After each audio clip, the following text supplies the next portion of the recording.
it's Rev Trevor. Friends, we're in chapter 24. We're looking at the signs of the end times. In verse 14 it says, "And this gospel of the kingdom will be preached in the whole world as a testimony to all nations, and then the end will come."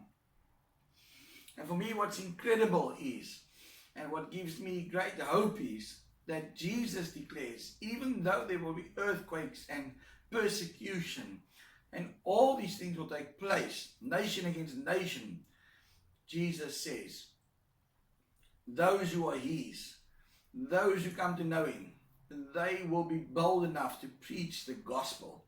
And so he says the gospel of salvation will be preached in the whole world.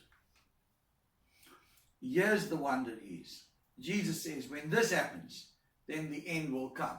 See, this is not the earthquakes, not all those signs, but when the gospel is preached to the world, then the end is near.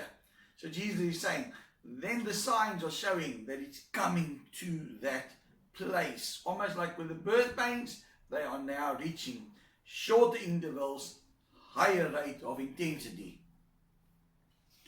So when you see standing in the holy place, the abomination that causes desolation, spoken of through the prophet Daniel, let the reader understand, and let those who are in Judea flee to the mountains.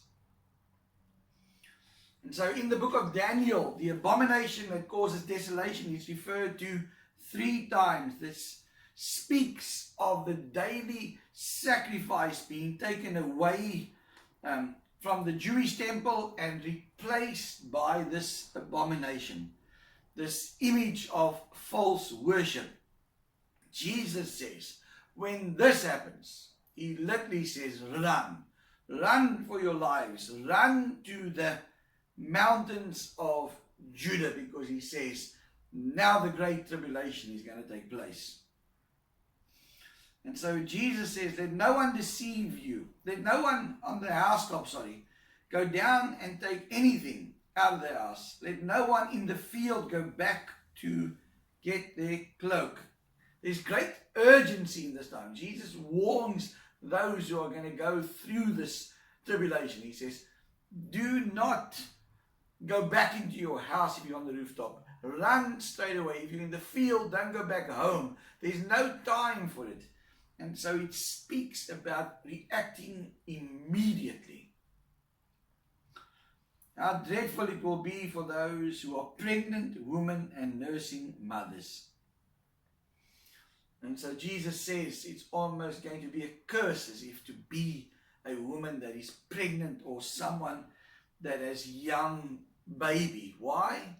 Because of the greatness of the persecution. And then also because a woman that is pregnant, it's difficult for her to flee quickly.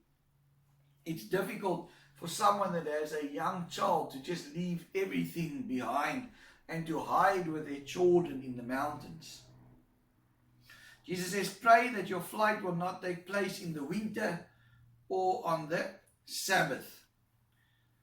And so we find that Jesus knows when this will occur, but he talks to the people and he says, pray to God that it happens in the summer, not the winter. Why? Because in the winter, the coldness, how it would affect people, how it would affect mothers with young children.